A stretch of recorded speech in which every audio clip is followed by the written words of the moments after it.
Ahoj, já se jmenuji Milan Salaš a sbírám odpadky kolem pobřeží.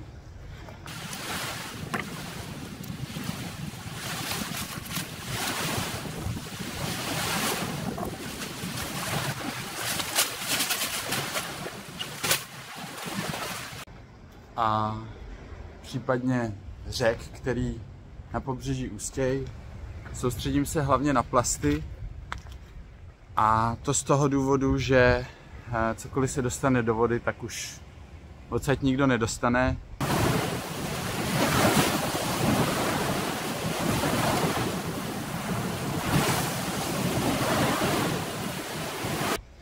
A rozloží se plasty na poměrně toxické věci, které tomu oceánu docela dlouho vydrží. A mě tohle uvědomění prostě nedávalo spát a musel jsem začít něco s tím prostě dělat.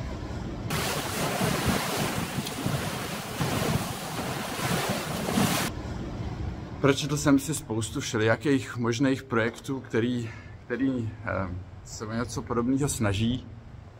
Mašiny, které brázdí oceány kolem nějakých těch velkých odpadkových skvrn.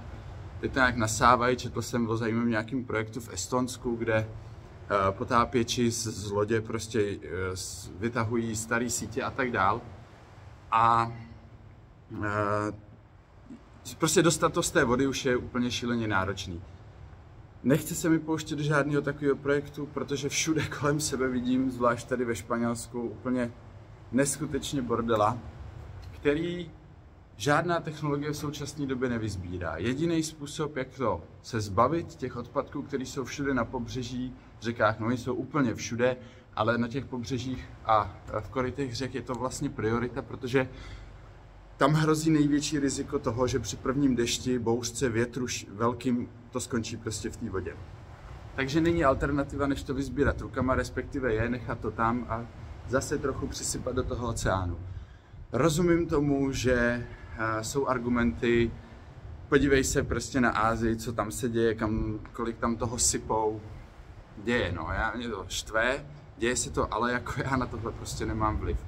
Můžu jít a můžu zesbírat to, kde jsem a tím něčemu trošku pomůžu. Ve finále to je levnější, než to potom lovit z toho oceánu.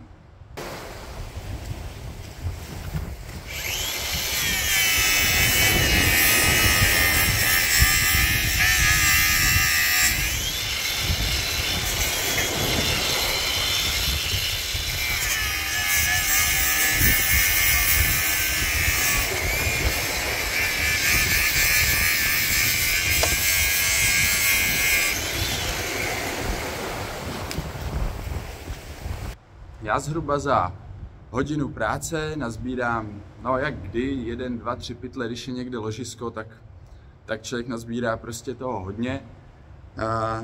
Vychází to, tuším, když jsem si přepočítal nějakou ekonomickou prostě hodnotu toho, co dělám. Na kilo plastů připadá zhruba 20 korun. Za 20 korun neskončí potenciálně kilo plastů v moři. Nevěřím, že to někdo dokáže udělat levněji, protože já jsem docela výkonný stroj.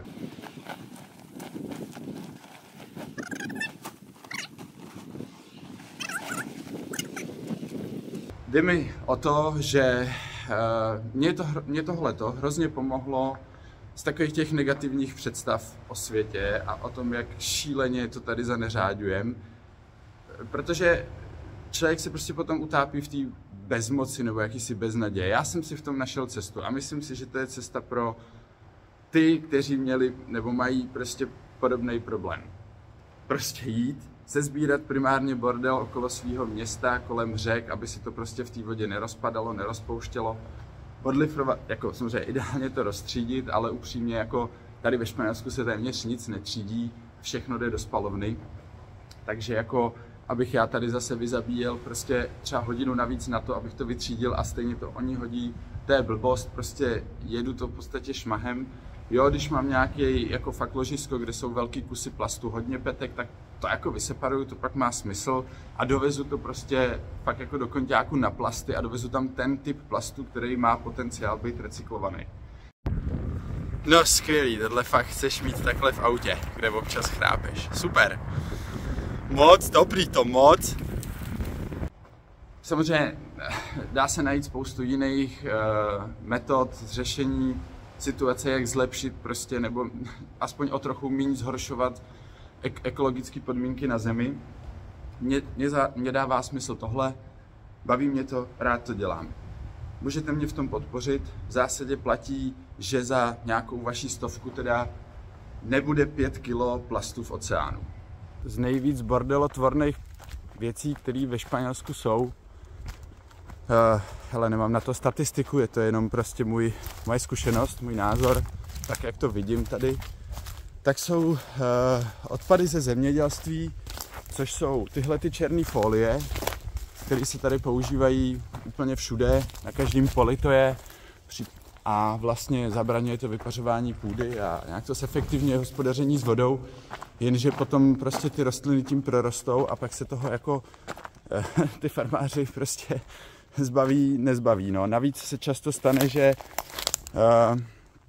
to vezme celý vítr a prostě obrovská plocha takovýhleho černého igelitu 100x50 metrů prostě odfoukne se do moře a se rozloží. Samozřejmě tohle vykutat, no to je hell, že jo, s tímhle, to je prostě už potom v podstatě neefektivní, protože bych tady zabil neskutečně moc času. Jediný, co já s tím dělám, je, že takovýhle místo prostě v podstatě vorvu, co jde vorvat, toho plastu tady nějak upůjde a bohužel zbytek je tady buď pohřben prostě v tom řečišti, ale potenciálně časem se to samozřejmě dostane do oceánu, že jo.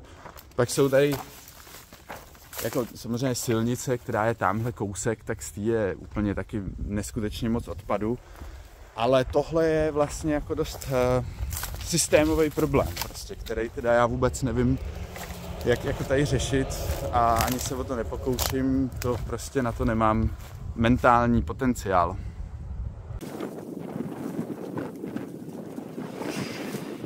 Co s tím, no, prostě je to na hovno, no. Ale zase jako jenom kolem toho projít a nechat to tady bejt. Prostě aspoň něco.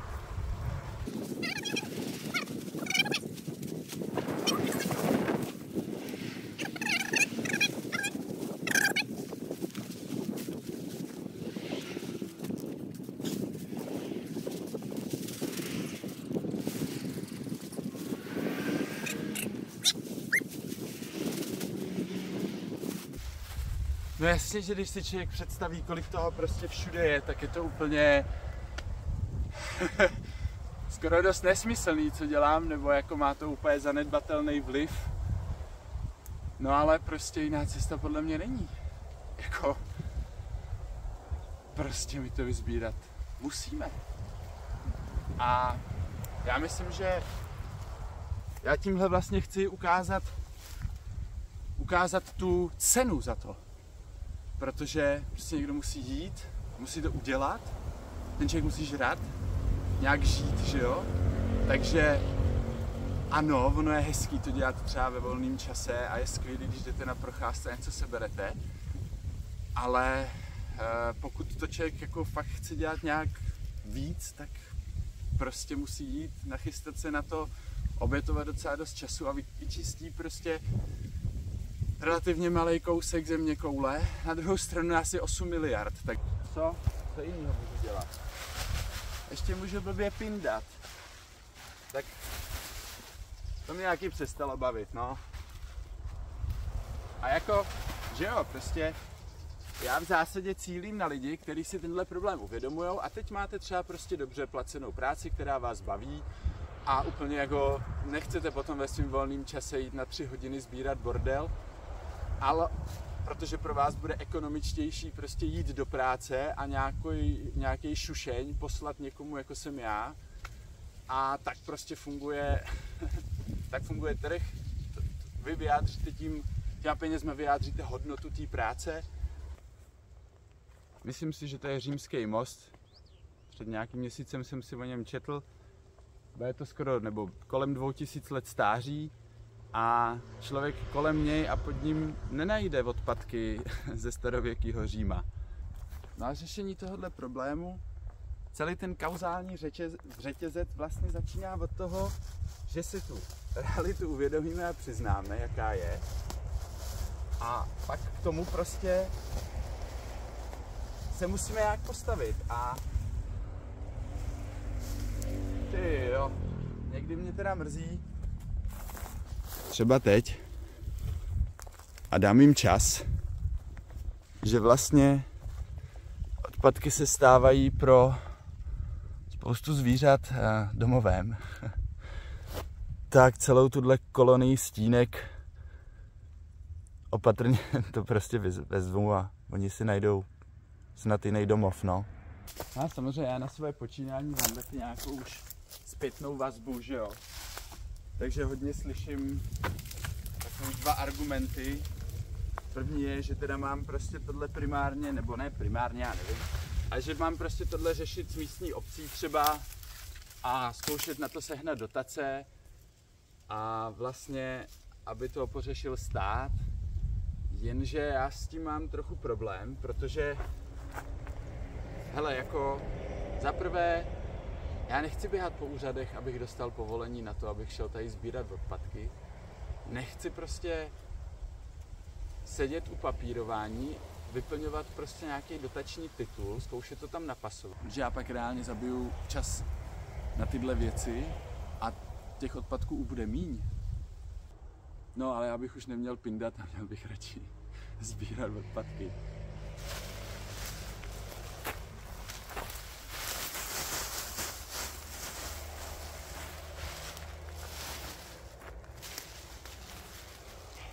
A vlastně u toho můžu pindat. Jo. To říkáme s kámošem vždycky v práci. Ale klidně u toho kecej, co chceš, ale dělej, Himo. Dělej, za chvíli je tady beton.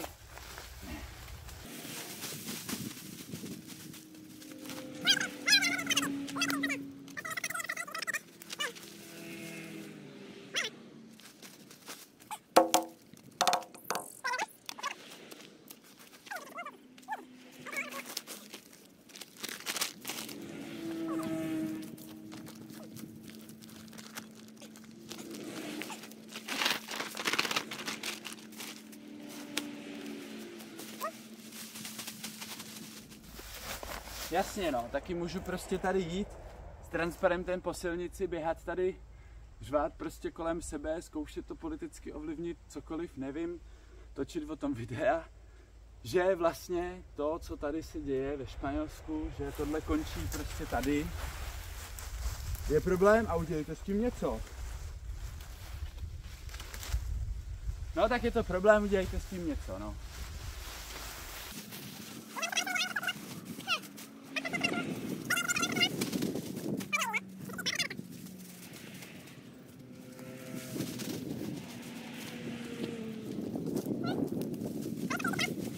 Já mám samozřejmě Twitterový účet a Facebookový účet a Instagram a YouTube, že jo.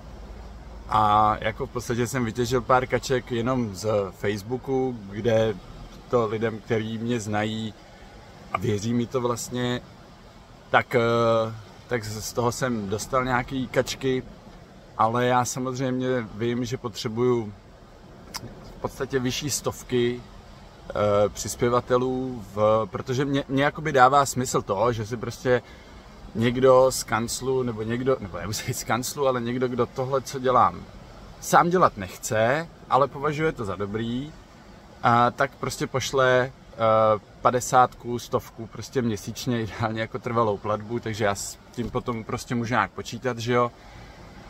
Nicméně na druhou stranu si uvědomuju to, že prostě jsou, těch sbírek je samozřejmě strašně, každý chce prachy prostě na všechno možný, že jo.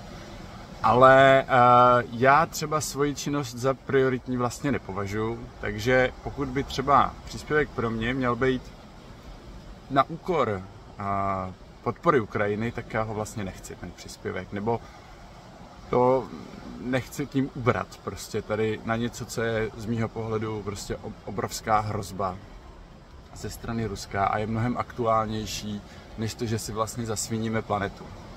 Ale tohle je věc, kterou si samozřejmě musí pořešit každý sám za sebe, proto taky chci dobrovolný příspěvek a nechci daně nebo dotace. Teď co zbožňuju? Já když najdu něco cenného, to je docela dobrý, to se už párkrát stalo, ale zbožňuju, když najdu něco takovýhleho. A vlastně je to, hele, úplně děsivý místo.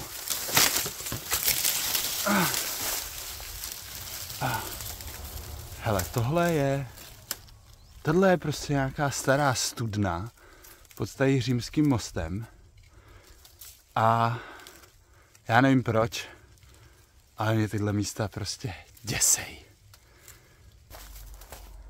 Já samozřejmě chápu, že na sockách bych se nejlíp proslavil nebo prosadil, kdybych prostě točil takový ty 10vteřinový shorty a reelsy a já nevím co všechno a natočil tam třeba právě tohleto, jak se tady...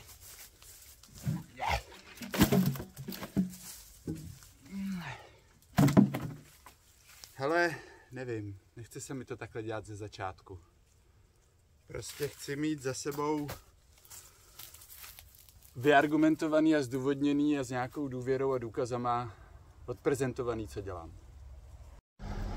Já jsem si totiž docela dost jistý, že v Česku existuje desítky tisíc lidí, možná i klidně 100 tisíc lidí, který by to, co já dělám, podpořili. A samozřejmě otázka je, jak se k ním dostat. Taková, já si na tom trénuju trpělivost, svoji vlastní, a asi na to mám odpověď časem, no. Jakože samozřejmě ty algoritmy, když tě vyhoděj někomu nebo nějaký bublině, tak jsou prostě game changer. A mě to taky pěkně štve tohleto. Takže i proto vlastně jsem se rozhodl zvolit ne úplně asi nejúčinnější strategii oslovení publika. Naivně věřím, že to bude motivovat dál a myslím si, že v podstatě 1000 lidí si uživí svýho popeláře. A samozřejmě z mýho pohledu je jedno, kde se to uklízí. Priorita jsou teda to vodstvo, podle mě. Ale je jedno kde, jestli v Česku nebo ve Španělsku nebo v Bangladeši, protože prostě ta koule je jedna, je kulatá a oceány jsou propojený a chceme je mít čistý všichni, takže ve finále jedno, jestli prostě se zbavím jedné petky v Thajsku nebo jedné petky na řece v Meziříčí. Což jsem teda taky už jako nějak zaznamenal, co mi někdo řekl, že vlastně by mě třeba poslal prachy, ale ne na sbírání ve Španělsku, ale třeba kolem naší vesnice. Což chápu, jako kabát, ne, jak se to říká, košile bližší než kabát. Jsem odchyt anakondu. Ale nechce se mi to tady řezat. Mám sice s sebou flexu, ale zřezání bude hrozně bordela. Tak to prostě odtáhnu celý na parkoviště a budu doufat. Já tady budu ještě 4 dny. Takže to tady nechám. A když to tady 4. den furt bude a neodveze to prostě nějaký místní technický nebo klidně i někdo, komu se bude hodit takováhle roura, viď? Tak to pak našmidlám a dám to do konťáku na plasty.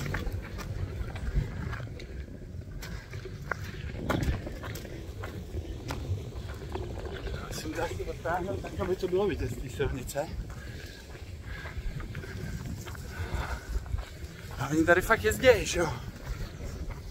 Však včera mi odvezli prostě pytle s odpadkama a jsem viděl, že začali procházet tady nějaký místní technický a i začali sbírat ten bordel jako kolem silnic. ona vlastně ta situace jako nebude úplně beznadějná. Lidi to prostě pochopí i tady ve Španělsku. Mám cedulčičku, který můžu vnutit. Ale ještě se mi nestalo, že by mě to kvérko vlastně někdo tady při akci sejmul a poslal 5 euro třeba. Děti nebudou mít co jíst.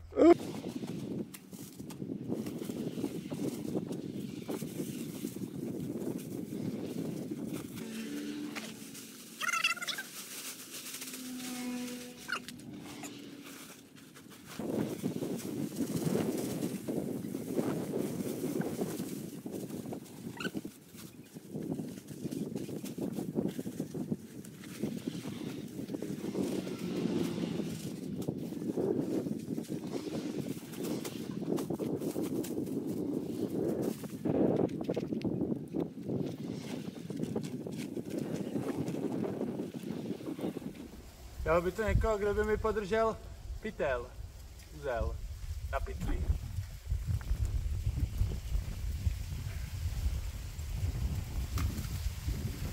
Tak já si to udělám sám.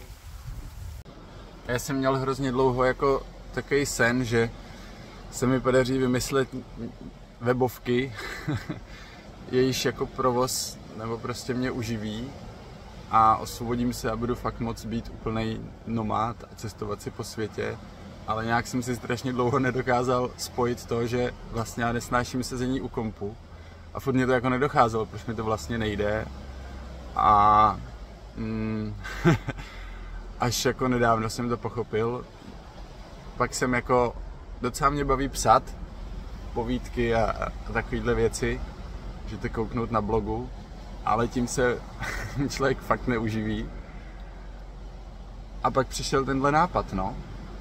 Kdy vlastně pobyt venku je pro mě úplně top, prioritní záležitost. A jak to spojit s tím, aby to bylo užitečný. Jako mám takový stavy, kdy jsem z toho vlastně v takovým jako zajímavém úžasu. A i když jsem v životě si zažil strašně moc chvil, kdy jsem jako něčemu věřil úplně, jo, to bude skvělý, takových já mám fakt hodně, tak 6 denně, tak málo která mě nějak vlastně vydržela a přetrvala. Se o mě hodně, a jako já vím, že tak asi působím, nebo že u ničeho dlouho nevydržím. Ale já myslím, že to není úplně pravda, protože třeba na čtení knížek a poslouchání přednášek na YouTube mám jako fakt strašně trpělivosti a dělám to už strašně dlouho a je to něco, co prostě je pro mě i terapie a vzdělávání obecně je něco, co mě hrozně naplňuje. A zároveň jsem jako ochoten zkoušet strašně moc nových věcí, nějak jako se nebojím nabudat se do něčeho trochu po hlavě, pak vyhořet, pak zjistit, že to je vlastně úplně na nic, nebo mi to nesedí. A tak mám jako hodně vlastně věcí za sebou, který jsem nedotáhl do konce, prostě začal a nebavila a nedokázal jsem to dál dělat. Ale jako já to vlastně nepovažuji za špatnou vlastnost asi. Já chci zkoušet furt nové věci a u něčeho prostě nakonec zůstanu nebo něco se prostě změní a je to nějaká jako cesta pro mě vpřed, než do něčeho zabřednout a dělat to jenom proto, že musím, nebo protože to ode mě společnost očekává, nebo proto, abych dokázal, že u něčeho vydržím.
Tak jo, dneska končím tady na úrovni Římského mostu.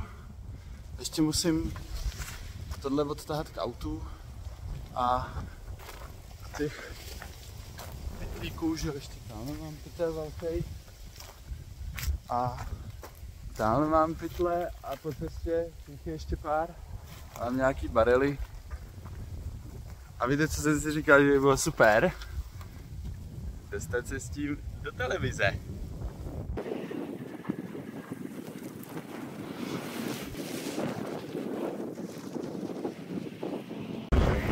Tohle je dnešní výsledek práce. Kolik to může být? Já nevím. 300 kg třeba plastu v podstatě. Vybraný. Tady od tohohle mostku až tamhle po ten Římský a pod ním přímo z koryta, to co prostě s největší pravděpodobností doteče do moře jednou.